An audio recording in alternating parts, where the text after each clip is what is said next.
Boa tarde a todos. Gente, é um prazer imenso estar aqui. Acho que eu não consigo passar para vocês a honra e a alegria que eu tenho de estar aqui hoje. Eu sou nutricionista e a primeira pergunta que as pessoas me fazem, mas como assim nutricionista? Sou especialista em autismo e TDAH. Eu sou da primeira turma de formação do Brasil, então também tenho muito orgulho desse título. Então, sou pioneira nessa área. E aí, quando eu começo a falar da minha atuação, todo mundo olha e fala: Mas você também é psicóloga? Não, eu sou nutricionista. E as pessoas continuam com dúvidas sobre o que eu faço. Então, qual é o papel da nutrição? Ajudar as crianças, adultos, adolescentes, enfim, de todas as idades, a alcançar o seu máximo potencial. A nutrição não pode ser ignorada. E a minha felicidade de estar aqui é justamente isso, porque normalmente nós somos esquecidas. A gente fala da TO, a gente fala da intervenção precoce, a gente fala da neuro, fala de todas as áreas. Físio, eu descobri também que está um pouquinho esquecida, né, a fisioterapia, mas a nutrição, fatalmente, ela fica fora das indicações. E justamente por quê? Porque eu preciso mexer com a família.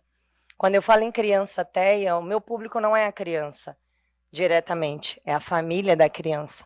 E como é delicado falar sobre alimentação em família, como é delicado falar sobre alimentação quando a gente tem que mudar o ambiente. Recentemente eu atendi uma criança vindo de Formosa, tenho muitos pacientes em Formosa, 4 anos, não verbal, autista, nível 2 de suporte.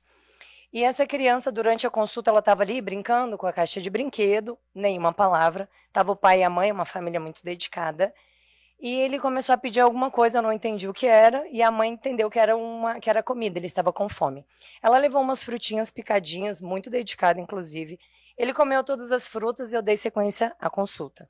De repente, ele pediu uma outra coisa, eu olhei para a mãe, ela entregou uma bisnaguinha para a criança. A criança comeu uma bisnaguinha, ok, comeu a segunda bisnaguinha, ok. 10 minutos se passaram. A criança teve uma crise. Ele desregulou completamente. Ele chorou, ele se jogou no chão, ele se espremeu, ele se agrediu, ele tentou agredir o pai. Ele só não agrediu o pai porque o pai conseguiu conter, né, com muito cuidado, mas a criança desregulou na minha frente. E a mãe, muito sem graça, ela estava envergonhada, ela estava sem entender direito, né, como é que ela resolvia aquela situação constrangedora. Era a primeira consulta.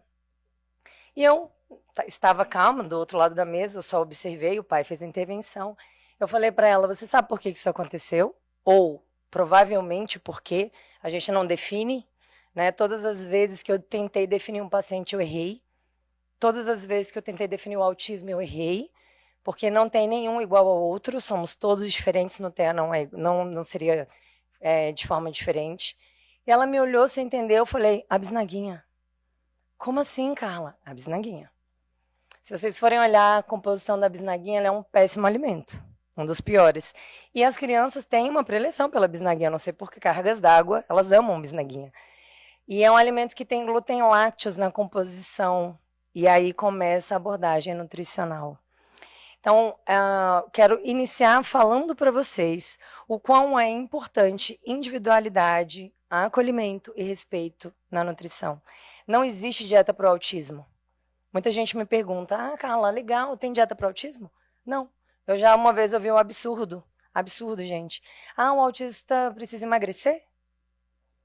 A pessoa definiu, né? Diminuiu a nutrição a emagrecimento, reduziu o autismo, reduziu tudo. Eu respirei e falei: não, então, deixa eu te explicar. Eu brinco que eu tenho 2 papéis, um de explicar o que eu faço e o outro é fazer. Porque as pessoas, elas desconectam as coisas. Né? Nós somos aquilo que comemos e, mais do que isso, somos o que absorvemos do que comemos. O órgão que absorve os nutrientes é o intestino. A ciência já provou que um paciente autista tem, no mínimo, 4 vezes mais chances de ter alterações gastrointestinais. Temos muitos terapeutas aqui na sala, certo? Quem aqui já atendeu uma criança que estava com queixa gastrointestinal na hora da terapia? Alguns. E o quanto isso atrapalha a terapia? Atrapalha muito. Por quê? Queixa gastrointestinal é dor. Quais são as queixas? Refluxo gastroesofágico, azia, má digestão, gases, distensão abdominal, má formação de fezes, resto de comida nas fezes. Outro dia eu perguntei para a mãe: tem resto de comida nas fezes? Ah, aparece brócolis e abobrinha às vezes. Eu falei: então exclui o alimento. Mas não é normal? Aí eu perguntei para ela, no seu tem? Ela ficou sem graça e falou, não. Falei, assim são as crianças. Se você tem uma criança em casa e tem resto de comida nas fezes dessa criança, duas orientações. Primeiro, tira o alimento. Segundo, procure um nutricionista. Não faz sentido o alimento entrar na boca, esôfago, estômago, intestino, vaso sanitário e a comida está lá. De forma que você consiga identificar. Esse processo digestivo está errado. E por que nutrição? Por que a gente tem que fazer abordagem nutricional? A abordagem nutricional é base para tratamento do autismo. Não só do autismo, mas de todos os outros transtornos, de todos nós humanos. Eu faço 4 refeições ao dia. Alguém faz algo diferente aqui? 5?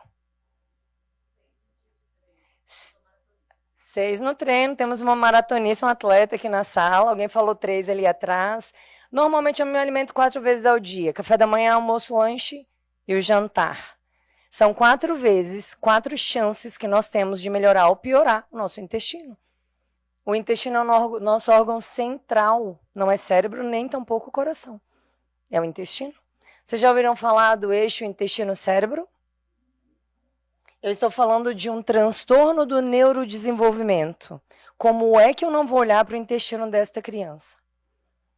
Parte dos neurotransmissores que vão regular as nossas emoções e os nossos comportamentos são produzidos a nível intestinal. O que eu preciso para produzir um bom neurotransmissor? Aminoácido, vindo das proteínas, vitaminas e minerais vindo dos alimentos de forma geral. Se o meu intestino está alterado, a conta não fecha? Já viu pessoas que até se alimentam bem, mas que estão sempre com uma aparência de cansaço, de desnutrição, de queixa, de fadiga? Provavelmente o problema não está no que come, mas no intestino que não está absorvendo. Se eu tenho uma criança TEA que tem um transtorno do neurodesenvolvimento já diagnosticado, né, já é conhecido, já é sabido, um intestino alterado, um quadro de seletividade alimentar, já vou entrar nesse ponto. Como é que essa criança vai viver bem? Como é que eu quero colocar essa criança num banco de terapia durante 4, 5, 6 horas semanais? Como? E eu quero que ela renda, né? Tá na terapia. Se ela não render, o terapeuta é ruim. Troca de terapeuta. E vai ficar trocando e não vai resolver. E o processo de desnutrição, ele traz muitos prejuízos. Gente, desnutrição é deficiência de qualquer nutriente. Se você pegar o seu exame de sangue, alguém falou sobre a B12 hoje, B6, B9, B12, mas alguém comentou sobre B12. Não sei se foi a doutora Ellen, enfim. Doutor Renato, alguém comentou da B12 hoje. Uma B12 abaixo de 800 é um prejuízo para o sistema nervoso central. A B12 vem dos alimentos de fonte animal. Eu tenho uma criança que não come nada de proteína. E aí? Como que eu faço com essa criança? Ela já não come proteína, o intestino está alterado. Eu não produzo neurotransmissor, mas eu quero que ela renda no banco de terapia. A desnutrição é um quadro muito comum dentro do autismo. Por que eu falo comum? Porque nem todos. Né? Nada é para todo mundo. Então, eu tenho muitos pacientes desnutridos, inclusive obesos desnutridos. E qual é o grande problema da desnutrição? A desnutrição é uma falha de nutrientes. Se você tem deficiência de B12, você já pode se considerar um paciente desnutrido, tem que passar com a nutricionista e suplementar. 2 frentes à nutrição: alimentação, suplementação. Não tem suplementação no mundo que corrija uma alimentação inadequada. Eu preciso de uma alimentação adequada? Óbvio. A alimentação melhora ou modula o intestino. Suplementação corrige processos metabólicos. Se eu tenho uma deficiência nutricional, essa criança vai ter alteração metabólica. Dentre elas, seletividade alimentar. Eu posso abrir um quadro de seletividade alimentar por desnutrição. Doutora Ellen trouxe muito bem aqui para a gente, falando sobre a seletividade alimentar e sobre os prejuízos da seletividade alimentar dentro do autismo. Eu tenho vários seletivos. Poucos não seletivos e muitos seletivos. E mais um detalhe, seletividade alimentar não é um privilégio, não é uma exclusividade do autismo. Eu tenho crianças típicas seletivas. E eu tive que ouvir outro dia de um professor, um doutor, mestre na área de psiquiatria, dizendo que não, seletividade alimentar é só do TEA. Falei, então tem alguém errado aqui nesta sala. Não, gente, a seletividade alimentar, ela acomete qualquer paciente, tá? Inclusive o paciente típico, eu tenho um típico seletivo. Mas os autistas também têm uma característica muito grande vindo da seletividade. Por quê? Várias causas. Primeiro, deficiência nutricional, alteração gastrointestinal, uma introdução alimentar inadequada e não tem culpado, não é culpa da mãe ou do pai ou de quem fez.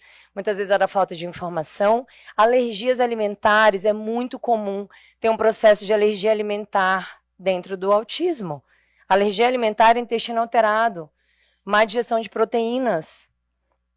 E aí eu já vou puxar para o glúten e para o lácteos. Eu descobri que eu tenho 5 minutos de fala, mas a gente vai finalizar. Glúten e lácteos, alguém já ouviu falar sobre isso dentro do TEA? Gente, é verdade. É verdade. Tem uma linha inteira contra. Ah, não é. Ah, mas eu acho que é. A clínica soberana. É só fazer exclusão e observar. Os meus pacientes têm melhora incrível. Essa criança que desregulou dentro do meu consultório, dentro da minha clínica, a gente fez intervenção nutricional, tira glúten, tira lácteos, tem protocolo. Não façam sozinhos. Não é uma abordagem simples, não é uma abordagem fácil de fazer, requer orientação, requer profissional qualificado. Não vai em qualquer nutricionista. Eu sou professora, eu coordeno um curso de pós-graduação em autismo. E eu falo para as minhas alunas, não faça se você não tem segurança. Tem que ser com quem sabe fazer. Qualquer área, né? Não só a nutrição. A gente fez a exclusão, fez uma suplementação, o menino melhorou, o intestino do menino melhorou. Ele era não verbal, fiz uma suplementação de B6, B9, B12. A fala melhorou. Ele não voltou a falar 100%, mas teve um grande estímulo. E por que eu sei que foi a nutrição? Porque não teve outra intervenção na hora. No período não teve outra intervenção. E a mãe, sorriso, Carla, melhor investimento que eu fiz na minha vida nos últimos 6 meses foi a nutrição. Não sou eu, é a nutrição. Procure um profissional adequado, um profissional que entenda o que está fazendo. Eu falo muito sobre isso. Eu tenho um podcast também, Doses de Atipicidade, semanal, onde eu levo mães e profissionais que atuam nessa área, para a gente colocar informação na rua. Consultório não dá tempo. Eu atendo 15 pacientes por semana, ainda assim é pouco. Podcast serve para colocar informação para fora, igual aqui, igual o MAB, igual esse congresso. Procurem profissionais da área que sejam especialistas na área. Essa criança melhorou substancialmente, ela continua em tratamento. Nutrição é igual terapia, tem data para começar, mas não tem data para acabar. Volta para o glúten e para o lácteos. Glúten, proteína do trigo. Lácteos, caseína, proteína do leite. Eu não estou falando de lactose. Lactose é açúcar. Altera algumas pessoas. Caseína é a proteína. Paciente autista, 4 vezes mais chance de alterações gastrointestinais. Baixa produção de enzima digestiva, baixa produção de ácido clorídrico. Ele vai digerir uma proteína grande, igual é a caseína e o glúten? Dificuldade gigante de fazer isso. Qual a nossa intervenção? Faz exclusão. Com respeito, com cuidado, no tempo da família, por isso que eu falei de família no início, e com individualidade. Tem que ter individualidade. E aí a gente começa a melhorar o ambiente intestinal, eu começo a melhorar a absorção de nutrientes, eu começo a melhorar os processos metabólicos, e isso reflete no comportamento e no desempenho, tanto cognitivo quanto nas terapias. No físico, por exemplo, como a nossa fisioterapeuta trouxe. Tem como eu tratar só com terapia, e eu amo as terapias, tá? Os meus pacientes todos fazem muitas terapias. Mas não dá, só a terapia é pouco. Só a terapia para o paciente não vai dar para ele tudo que ele precisa. A gente precisa de uma intervenção nutricional. E a intervenção, gente, é para todos os humanos. Muita gente me pergunta, Carla, para quem que a gente tira glúten em leite? Para quem quer viver bem. Desde quando eu me formei, eu também sou especialista em neuropsiquiatria. Eu atendo ansiedade, depressão, burnout, Parkinson, Alzheimer, demência senil. Eu vou do bebê ao idoso. Meu corte é por especificidade, não é por idade. Eu atendo todos. Quem quer viver bem faz o quê? Tira glúten, tira lácteos. E não é uma apologia, tá, gente? É uma dieta restritiva. Não. É com respeito, com cuidado. Sabendo o que está fazendo. E respeitando cada organismo. E a gente vai fazendo os ajustes. Quando eu entendi que eu precisava fazer essa intervenção, o que eu fiz? Tirei da minha dieta. O que eu ganhei? Saúde e qualidade de vida. Mais memória, foco, concentração. Sou professora.